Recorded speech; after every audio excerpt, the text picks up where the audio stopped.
बिस्मिल्लाहिर्रहमानिर्रहीम। हुकूमत का दावा है कि माशी महाज पर बेहतर पोजीशन के अंदर आ गए हैं। वजीर खजाना ने भी कुछ ऐसा ही कहा। साथ साथ IMF पाकिस्तान के हवाले से जो रिपोर्ट्स जारी कर रहा है उसमें वो कहता है कि पॉलिसियों का तसलसल ना होना और पॉलिसियों की कमजोरी ये पाकिस्तान की मईशत की तबाही की बुनियादी वजह है। वर्ल्ड बैंक भी बीच में आ गया है। वर्ल्ड बैंक ये कहता है कि पाकिस्तान में पावर सेक्टर ने पाकिस्तान की माशी तरक्की को हमेशा रोका है, लेकिन इस वक्त हुकूमत खुश है कि सऊदी अरब से इन्वेस्टमेंट आ रही है, सरमायाकारी आ रही है। हमारा भी ये ख्वाब था कि पाकिस्तान को एड के बजाय ट्रेड का सहारा जो है वो मिल सके। मेरे साथ मौजूद है अशफाक तोला साहब। टैक्स अमूर के ऊपर तो ज़रूर बात करेंगे उनसे, लेकिन सऊदी इन्वेस्टमेंट से लेके वजीर ख़जाना के दावत तक तमाम ही मामलात के ऊपर गुफ्तगू करेंगे। तोला साहब बहुत शुक्रिया आपके वक्त का। तोला साहब पहले थोड़ा सा पॉजिटिव बात कर लेते हैं, फिर इस्लाहात की बात कर लेते हैं।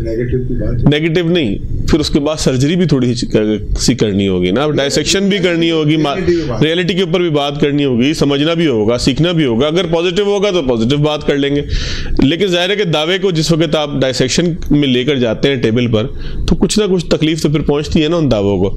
सर, सऊदी इन्वेस्टमेंट आई है। मैं इस्लामाबाद में ही था 2-3 दिन पहले, तो एक ऐसा माहौल महसूस हुआ कि जहाँ सब खुश थे।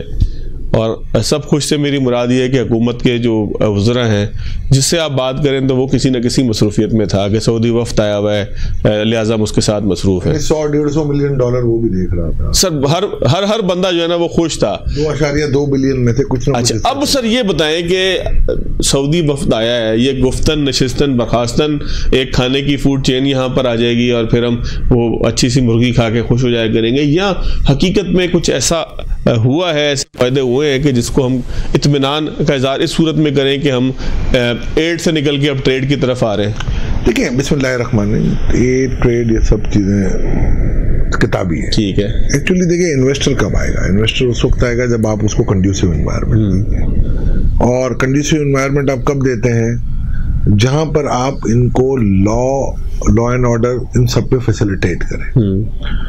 लॉ एंड ऑर्डर पे अभी भी चले आप फैसिलिटेट कर देंगे, जो चाइनीज इन्वेस्टमेंट के साथ हो रहा है थोड़ा सा वो अलार्मिंग तो है। सऊदी मिनिस्टर का ये कहना डॉक्टर फाले का कि जी के Pakistan and Saudi are not friends, they are family, तो इट्स अ वेरी खुशाइन बात। 3 महीने पहले भी इसी किस्म का एक वफ्द आया था, जो आपने जो स्टार्ट लिया कि गुफ्तन नशिस्तन बर्खास्तन था।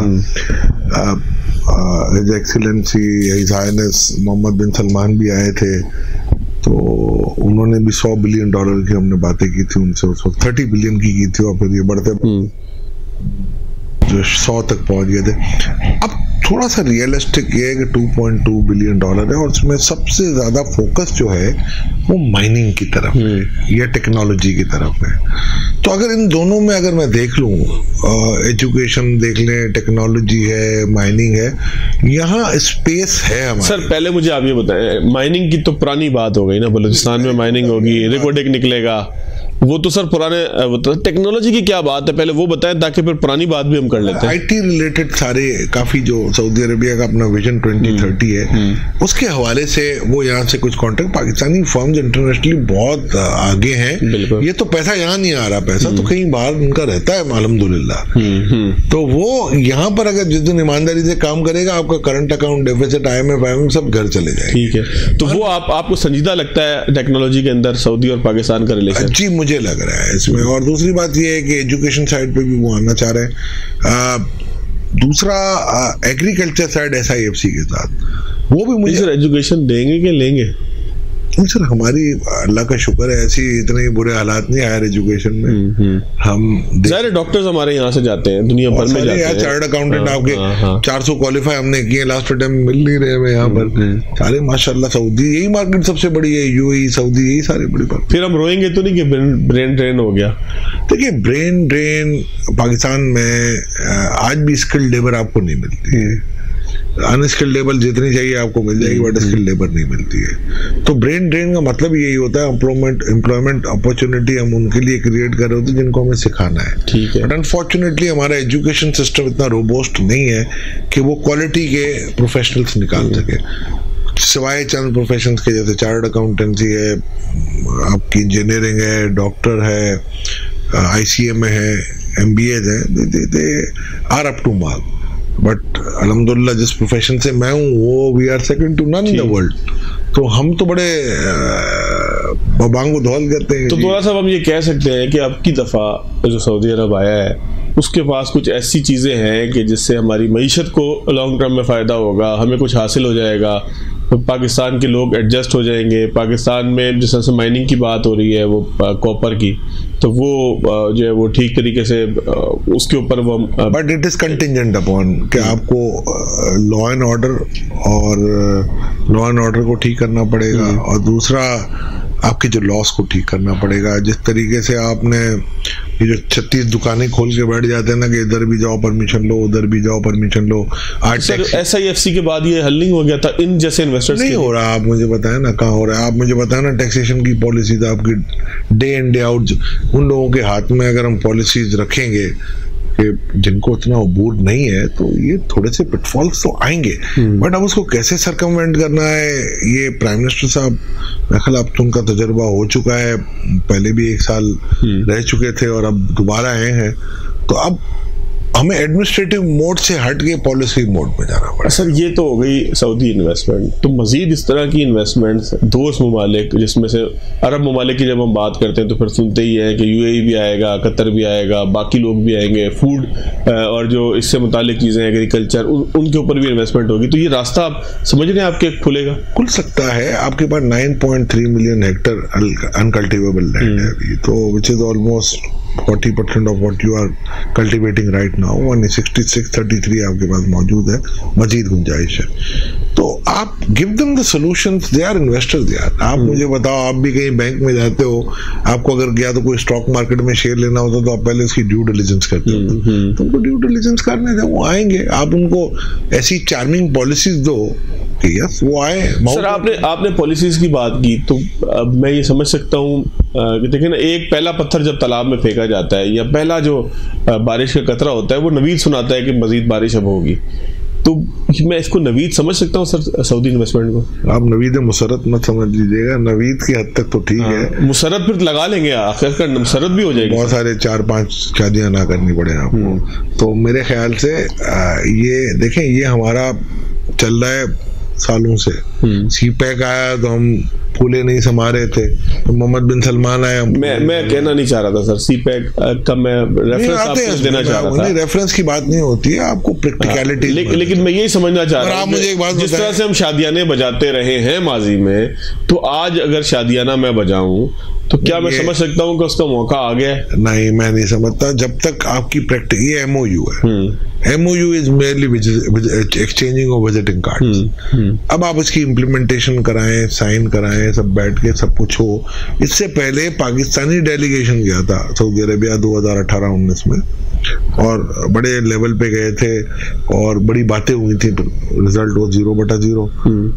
देखिए हमें सर, लेकिन ये MOU हुआ, इसको क्या मैं इस तरह से समझने में हक बजाने दूंगा कि सऊदी यहाँ आए तो इसका मतलब एक स्टेप हम आगे बढ़े। अब बॉल पाकिस्तान के कोर्ट में है कि वो किस तरह से फैसिलिटेट करता है। नहीं, दोनों की होती है। MOU साइन किसके दरमियान हुआ है? B2B होता है, बिजनेस टू बिजनेस होता है। तो Pakistani businesses with Saudi businesses हुआ है, तो अब उन दोनों पार्टियों की ड्यू डिलिजेंस पे, इनकी इकोनॉमिक वायबिलिटी पे अब मुनसर होगा ना। अगर आप फर्ज करें सऊदी अरबिया आता है, बोलता हमें से 10 हेक्टर लैंड चाहिए। अच्छा सर, एक मैं थोड़ा सा फिर आगे की तरफ चलते हैं, अभी हुकूमती चीज़ें भी बहुत सारी हैं। सर, जिस तरीके से आप मेरे पास आए, आपके पास पैसा है, मेरे पास अपॉर्चुनिटी है कि आप पैसा मेरे पास इन्वेस्ट करें, तो जिस तरह से आपने भी बात की कि बैंक में आप जाते हैं तो बैंक आपको बताता है कि आपके लिए क्या क्या प्लान है, क्या क्या चीज़ें हैं। तो क्या सऊदी अरब और फिर अरब ममालिक के लिए हमारे पास इतनी इनफ चीज़ें मौजूद हैं कि हम उनको ऑफर कर सकें कि आप यहाँ चीज़ें बहुत हैं, मैं आपको अभी भी बताता हूँ, बट अभी भी टर्न अराउंड नहीं है उन चीज़ों का। उन चीज़ों के साथ हमारा मसला ये है कि, और उनका भी मसला ये है कि वो इस वक्त अगर आपको कोई प्राइस देंगे तो औने पौने देंगे। और मैं नहीं समझता इन द नेशनल इंटरेस्ट के हमें, हमारी इवैल्यूएशन तो 19-20 तक तो ठीक है, 10-20 नहीं होना चाहिए। तो अब अगर जैसे रिकॉर्डिक है, रिकॉर्डिक में भी अगर हम सौदा करें अपने शेयर होल्डिंग का, जो 25% गवर्नमेंट ऑफ पाकिस्तान की है, 25% गवर्नमेंट ऑफ बलूचिस्तान की, तो हमें ये माइंड में रखना चाहिए कि यार फर्ज करो अगर $5,000 के शेयर की वैल्यू आ रही है तो $250 में मैं नहीं दे सकता, ठीक है ना। तो वो चीजों को आपको मरूज़े खातिर रख के ट्रू वैल्यूएशन पे, ठीक है, फिर आप उसको ये कहेंगे जी एनपीवी के हिसाब से हम आपको दे देते हैं, नेट प्रेजेंट वैल्यू क्या होगी इसकी। यानी कि आप कह रहे हैं कि ओने पोने नहीं बेचना चाहिए, जो भी करें ठीक, ये तो आर्म्स लेंथ होनी चाहिए। ये तो मेरा ख्याल है पाकिस्तानी आप भी इस पे एग्री करें। ठीक हो गया। अब मैं एक ब्रेक लेता हूँ नाज़रीन। ब्रेक के बाद जब आते हैं तो हुकूमत दावे बड़े कर रही है। वजीर खजाना ने भी कहा है कि अब माशी तरक्की के राह पे गामजन हो चुके हैं। तोला साहब से पूछेंगे वो कौन सी राय है जिसके ऊपर हम गामजन हो गए, लेकिन ब्रेक के बाद।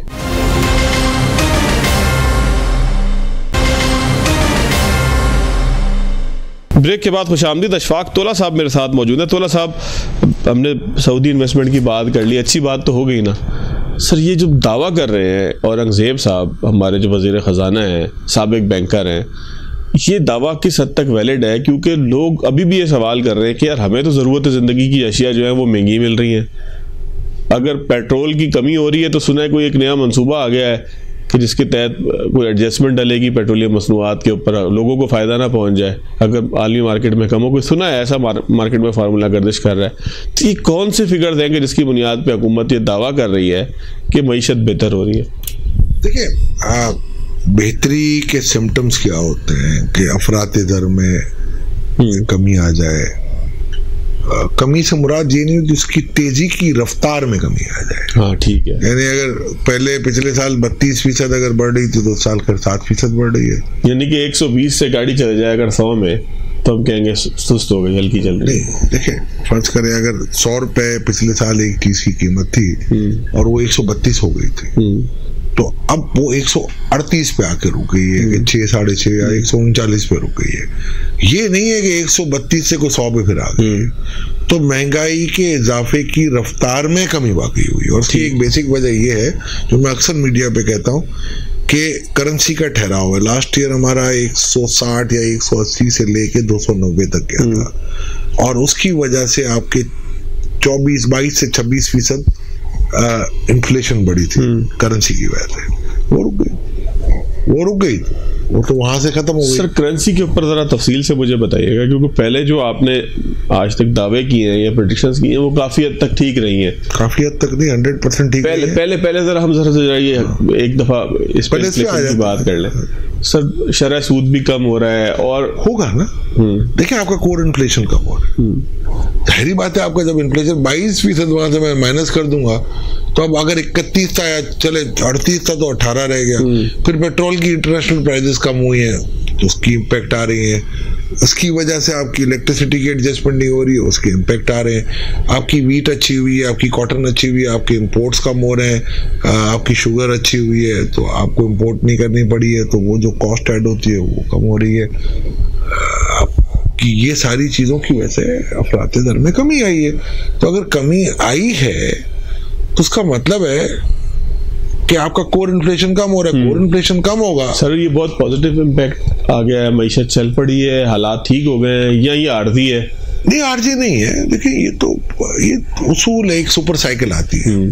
अब श्रीलंका की मिसाल ले ना, श्रीलंका में आपसे ज्यादा इन्फ्लेशन और अचानक से इनकी डिवैल्यूएशन बहुत लंबी हुई थी, 365 तक पहुंच गई थी, और अब वो फिर दोबारा 298 पे आ गए हैं। तो उसमें जो उनकी महंगाई के तनासुब में कमी आई है वो उन्होंने पब्लिक को ट्रांसफर की है। तो उसकी वजह से आज वहाँ डिफ्लेशन, अब वो कहते हैं ना महंगाई में कमी, एक तो रफ्तार में इजाफा हुआ है, उसमें कमी वाकई हुई है।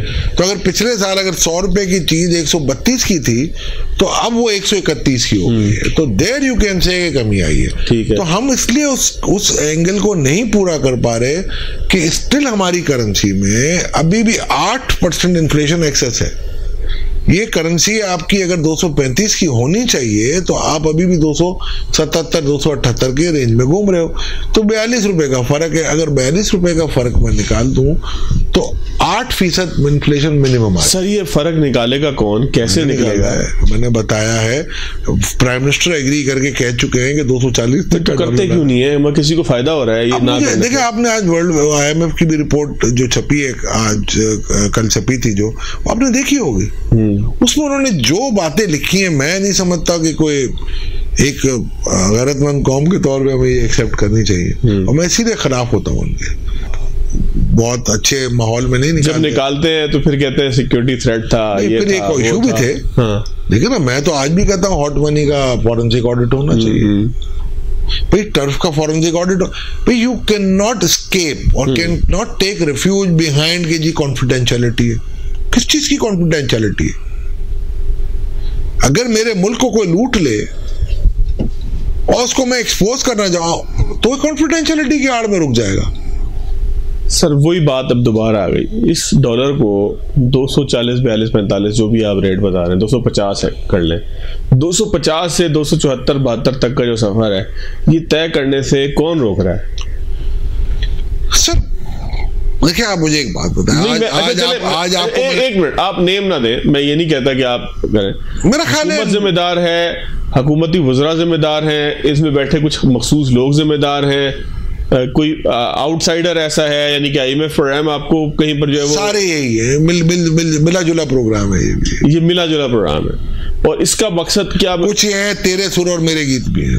क्या हम ये कह सकते हैं कि इसके नतीजे में IMF की यहाँ रहने की जरूरत रहती है? क्योंकि मैं आपको दावे के साथ कह सकता हूँ कि आप ये कंडीशनें जो IMF के कहने पे पूरी कर रहे हैं, आप करें। मिनसल कॉम आप ये एक वादा कर लें कि हम ये करेंगे। एग्रीकल्चर टैक्स पता नहीं कितना इफेक्टिव लगा सकते हैं, हमने तो कोई और तरीके से उनसे सर स्पेशल इकोनॉमिक जोन क्यों बंद करवाना चाहता है IMF? उसमें वो कहते हैं आप टैक्स कंसेशन देते हो तो डिस्पैरिटी बढ़ती है, चोरी बढ़ती है। एक हद तक ठीक भी बात है, मगर वो क्योंकि आपके CPEC का एक पार्ट था। नहीं, दूसरी आप एग्री कर रहे हैं यार, मुझे तो ये हो रहा है कि आप एग्री कर रहे हैं। कर गए सर, साइन शाइन हो गए उसमें, तो अब और क्या चाहिए आपको? रिपोर्ट भी छप गई आपने। अच्छा, अब एग्रीकल्चर टैक्स के ऊपर हमेशा बड़ा सवाल उठता है। एक आम आदमी भी जो शहरों में रहता है सर, वो यही समझता है कि शायद जिम्मेदार वडेरा वो टैक्स नहीं देता, वो बिल्कुल कोई वो नहीं। बल्कि पाकिस्तान ने तो IMF से वादा भी कर लिया है कि एक्साइज ड्यूटी भी लगाएंगे ये पेस्टिसाइड्स के ऊपर और जो आपकी खाद है उसके ऊपर। देखिए आप, ये तो अक्रॉस द बोर्ड होना चाहिए। जो सब्सिडी मैं आपके प्रोग्राम में भी कहता हूँ, देनी है किसी को तो डायरेक्ट सब्सिडी देता हूँ। ये इनडायरेक्ट सब्सिडियां always they kill your business. तो मैं हमेशा बिल्कुल सही है, यानी कि मैं जो आपको पैसा दूं, तुम आपको पता हो कि आप मुझसे पैसे ले रहे हैं, बजाय इसके कि मैं कहूँ। आप मुझे एक बात बताएं, वीट की जो आप प्राइस देते हैं वो इंटरनेशनल प्राइस पे दे देते हैं। अब 4000 की आपने प्राइस दी, इंटरनेशनल मार्केट में 2700 चल रही थी, तो आपने तो उनको फायदा पहुंचाया। फिर भी अगर कोई कहे कि मैं तो मर गया, तो कैसे मर गए भाई? आप मुझे बताओ, कॉटन आप बेचते हो या जो लेता है उसको कोई कंसेशन नहीं है, तो कॉटन जो बेचता है वो इंटरनेशनल मार्केट के हिसाब से बेचता है। राइस जो बेचता है वो इंटरनेशनल मार्केट के हिसाब से बेचता है।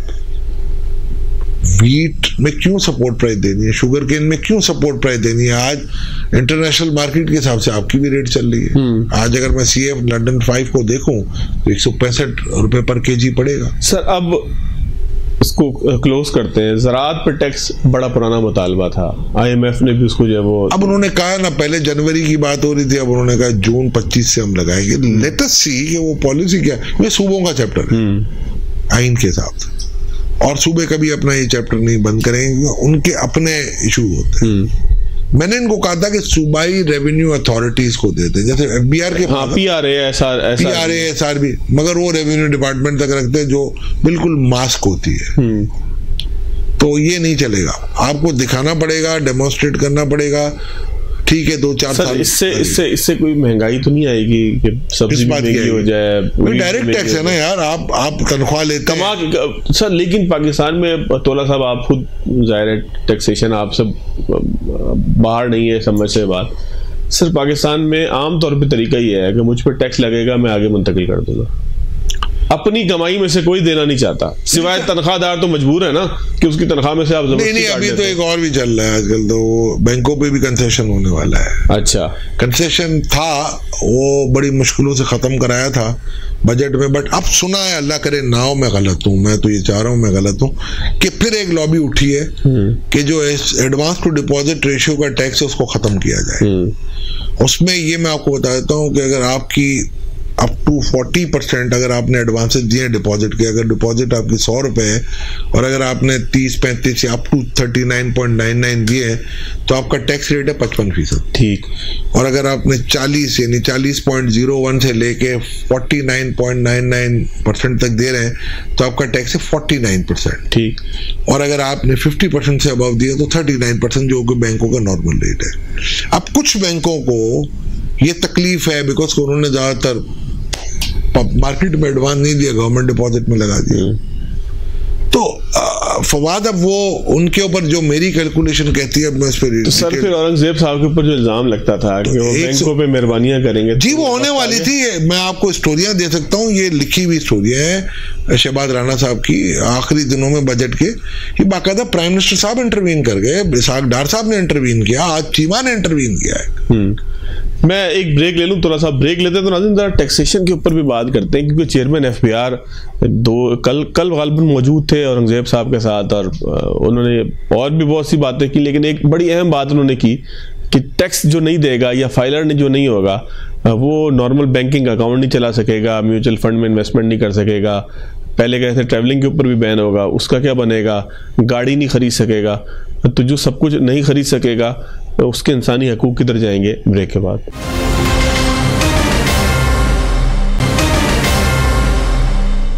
ब्रेक के बाद खुशामदीद, कुछ बात करते हैं टैक्स के मामलात के ऊपर। तोला साहब, टैक्स तो जाहिर है कि आपका टैक्सेशन तो आपका कोर सब्जेक्ट है। सर ये फरमाइएगा कि जिस तरीके से एफबीआर इस वक्त इक़दाम कर रही है, रिफंड रोक लिए, फिर उसके बाद सुना है कि जी कुछ ज़ोर ज़बरदस्ती लोगों से कुछ पैसे वसूल करके रिफंड उनके दे दिए, ये एक मामला है। फिर मैं 2-3 चीज़ें सर आपके सामने रख दूँ। फिर जिस तरीके से चेयरमैन एफबीआर बाकायदा धमकियाँ दे रहे हैं, ये कर देंगे, वो कर देंगे, खाने नहीं देंगे, पीने नहीं देंगे, देखते ही गोली मार देंगे। आखिरकार यही होना ना सर, जिस तरीके से आप आगे की तरफ जा रहे हैं, आखिरकार आपने कहना है कि अगर पता लगा कि आपने जो है वो टैक्स नहीं दिया, कल आ रहे हैं कराची, आप मिल लीजिएगा। अच्छा सर, अब ये बताइएगा कि ये इस तरह से धमकियों से लोगों ने टैक्स देना है, ये बात दुरुस्त है कि दुनिया भर में टैक्स ज़बरदस्ती लिया जाता है, लेकिन अब तुम्हें जीने नहीं देंगे, तुम्हें ऐसे कर देंगे, तुम्हें बैंक अकाउंट नहीं खोलने देंगे, तुम्हें ट्रैवल नहीं करने देंगे, तुम्हें पेट्रोल नहीं भरवाने देंगे। ये तरीक़ेकार ठीक है, तब भी मुझे समझा दीजिएगा ये क्या बुनियादी इंसानी हकूक़ की खिलाफ वर्जी नहीं है, ये भी मुझे बता दीजिएगा। सर एक मिनट सर, ये मुकम्मल हो जाए क्या सर? इस तरीके से हम टैक्स जो है वो टैक्स नेट को बढ़ा पाएंगे क्या? इस तरीके से आम आदमी को जलील और रुसवा करके उसकी मोबाइल सिम में बंद करके, जो बड़ा आदमी, जो बड़ा टैक्स चोर है, जो यहाँ सेल्स टैक्स की चोरी करता है, जो न जाने क्या क्या करता है, मैंने अभी मिसाल दिया, ये कह रहा हूँ सर, जो न जाने क्या क्या करता है, तो वो बचा रहेगा और जो है वो छोटा आदमी बेचारा 50-60 हज़ार वाला सिम ब्लॉक होने की वजह से अपने फाइलिंग करता रहेगा और हम कहेंगे कि हमने पता नहीं डबल ट्रिपल कर लिया। सर थोड़ा सा समझा दें मुझे। देखिए, 2 चीज़ें हैं। Too much of anything is very, it's not acceptable, मैं समझता हूँ। मगर ये बुनियादी हुकूक कहाँ से हमारे आ गए कि हम टैक्स ना भरे और हमारे बुनियादी हुकूक भी कायम रहे? मैं टैक्स भरता हूँ, आप टैक्स भरते हैं, तो हमारे बुनियादी हुकूक नहीं है क्या? हमारा बुनियादी हक ये है कि हम उनके बिहाफ पे टैक्स भरते रहें और उनके बुनियादी हकूक को रिस्टोर रखें। ये भी गलत है। मैं समझता हूँ कदगने होनी चाहिए। और मैं सिर्फ अनाउंस करूं, अगर मैं देखता हूँ सर, एक मिनट, कदगन की आपने बात की, कदगन तो पहले भी थी ना कि मैं प्रॉपर्टी खरीदता हूँ तो मुझे फाइलर का रेट चार्ज होता है, एक और बंदा प्रॉपर्टी खरीदता है उसको नॉन फाइलर का रेट चार्ज होता है। 2015 में ये जो हमने ही बनाई थी चीजें, 14 में, कि फाइलर नॉन फाइलर की डिस्टिंक्शन है, उस पार्ट ऑफ इट। मकसद ये था कि हम उस फाइलर और नॉन फाइलर का डेटा लेके ना आगे लेके चलेंगे। उसमें सबसे बड़ी गंद जो है ना, वो हमारे एक साबिक एक बड़े अच्छे दोस्त हैं, नेक परवीन भी बन रहे हैं आजकल, तो उन्होंने बैंकों को कह दिया कि उनके बिहाफ पे अपने बिजनेस हाउस से या अपनी फर्म से उन्होंने पिटीशन फाइल करवा दी। ठीक है माशाल्लाह, कि जी कि ये बहुत कॉन्फिडेंशियल डेटा है, और हमारी स्टेट बैंक उन बैंकों को भी सपोर्ट करने लगी। तो वो डेटा अगर इंटरेस्ट का आ जाता हमारे पास, या मार्कअप का है जो हमें मिलता है, तो आज कोई छुपता नहीं। अब वो फाइलर नॉन फाइलर ये बैंकिंग ट्रांजैक्शन की आड़ में छुप गए, और एफबीआर के भी मजे लगे गए, नॉन फाइलर डबल दे रहा सानू की, तो वो वहां पर फ्लंक हुआ। और अगर आप उस वक्त इसको पकड़ लेते और अगर कोर्टें हमारा साथ दे देती तो ये आज की नौबत ना पहुंचती और ये कैटेगरी शुरू रहती। फिर हमने ATL नॉन ATL शायद वो नहीं एक्टिव टैक्स पेयर है, एक नॉन एक्टिव टैक्स पेयर है जी, था वही, मगर उसको हमने नाम चेंज कर दिया बिकॉज हमें उस नाम से नफरत थी कि नॉन पेयर नॉन फाइल क्या होता है यार ये। अच्छा, नॉनदलेस मैं ये समझता हूँ कदगने होनी चाहिए, मगर एक बात चेयरमैन साहब को मैं ये कहूँगा क्योंकि वो टैक्स की फील्ड में नए हैं, फाइनेंस मिनिस्टर साहब भी नए हैं, चेयरमैन साहब भी नए हैं, और अफसरान का ये हमेशा वतीरा रहता है कि यार बस हम अपनी जान छुड़ा देंगे तब देखें आपने भी कोशिश की। तो हमें कोशिश ये करनी चाहिए कि एक बैलेंस वे में आप चले, आप तशहीर करें, बंदा टैक्स नहीं भरता, आप उसके खिलाफ एक्शन ले, उसको रिस्टोर कर दें। मगर टीवी पे आके ये कहना मैं नहीं समझता कि इस किस्म का कोई वो है कि करना चाहिए, मगर टैक्स ना भरने का कोई उज़र नहीं है भाई, ये टैक्स तो भरना पड़ेगा वरना आप और मैं ही देते जाएंगे और वो मजे करते जाएंगे। अब देखिए ना, मैं अभी आपको बता रहा हूँ 180 से 200 अरब की ये मेरा ख्याल एक इशू है ADR टैक्स का, तो अभी एक लॉबी काम कर रही है और बड़ी सर देखे ना, आप उन बड़ी लॉबीज की बात कर रहे हैं तो उन बड़ी लॉबीज को जो है वो एड्रेस करना चाहिए। ये एक आदमी की जीने को मुश्किल कर दे। ये नहीं हो सकता कि उनको एड्रेस करो, उसको ना करो, उसको करो, उनको ना करो। आपको across the board horizontal equity create करनी है तो डिस्क्रिमिनेशन से बचना होगा, बुनियादी हुकूक तो उसी वक्त आपके कायम रहेंगे। बिल्कुल ठीक है। तो अब जैसे देखिए आपने इन्होंने IPP की डील की है, मैं एग्री नहीं करता पर्सनली, बट हुकूमत का डिस्क्रेशन है भाई। आप इनका फॉरेंसिक ऑडिट कराते, अरबों रुपए ज्यादा लेके गए हमसे, उसका क्या हिसाब है? वो तो अब पाक सर नेक परवीन होकर निकल गए, वो तो बल्कि आसान करके निकल गए सर। जी जी। तो अब अभी तो देखा ना 107 में से सिर्फ 5 हुए, अभी तो बाकी है ना, सेंचुरी है पूरी। आप कम से कम रूल ऑफ द गेम्स थोड़ा सा चेंज करें। शहबाज शरीफ साहब के बच्चों के भी सुना है कोई है उनका, देखो वो एक क्या है, वी कैन नॉट आइसोलेट, उनकी शुगर मिल है उसमें बगात से एक सर कैसे आइसोलेट नहीं कर सकते आप? मुझे एक बात बताएं, एक हुक्मरान है और एक रियाया है। नहीं, ये उस वक्त के नहीं है जो जिस वक्त की आप बात करें, जिस वक्त ये हुक्मरान नहीं थे, ये जिसमें जहांगीर तरीन भी शामिल हैं, इनके भी हैं, बाकी शुगर मिल वालों के भी। तो ये हम वी कैन नॉट और गिनी पिक नहीं कर सकते किसी के। सर वो ठीक है, जो सबको पॉलिसी के हिसाब से मिला उनको भी मिला। मैं इनको डिफेंड नहीं कर रहा, मैं उनको डिफेंड नहीं कर रहा, मगर हाँ अगर पॉलिसी से हट के उनको कोई चीज दी गई है तो मैं समझता हूँ, या पॉलिसी उन्होंने बनवाई है तो भी नाकाबिले माफी है, और अगर पॉलिसी से हट के उनको कोई चीज दी गई है तो भी नाकाबिले माफी है। सर बैक टॉपिक, रिफंड्स नहीं मिल रहे, सुना माल लगाना पड़ता है। यार ये पुराना एक इशू है फवाद, और ये मैं तो कह के थक गया। हमने तो अपनी प्रैक्टिस अब आधी कर दी है इस तरफ से कि ये फायदा नहीं है, रिश्वतों का बाजार गर्म है। आप देखें सेल्स टैक्स में आपने पूरा, इसमें तो खैर आपने रिफंड कम दिया अपना IMF को टारगेट दिखाने के लिए, 15 अरब के दिए, 39-40 अरब के छोड़ के, वो भी फास्टर के नहीं। तो सर एक मिनट हो गया, ये कोई अच्छा तरीका होता है कि इनकम टैक्स बुक्स के अंदर किसी चीज को जाती है? मैं गलत है, मैं ये खत्म हो गया था।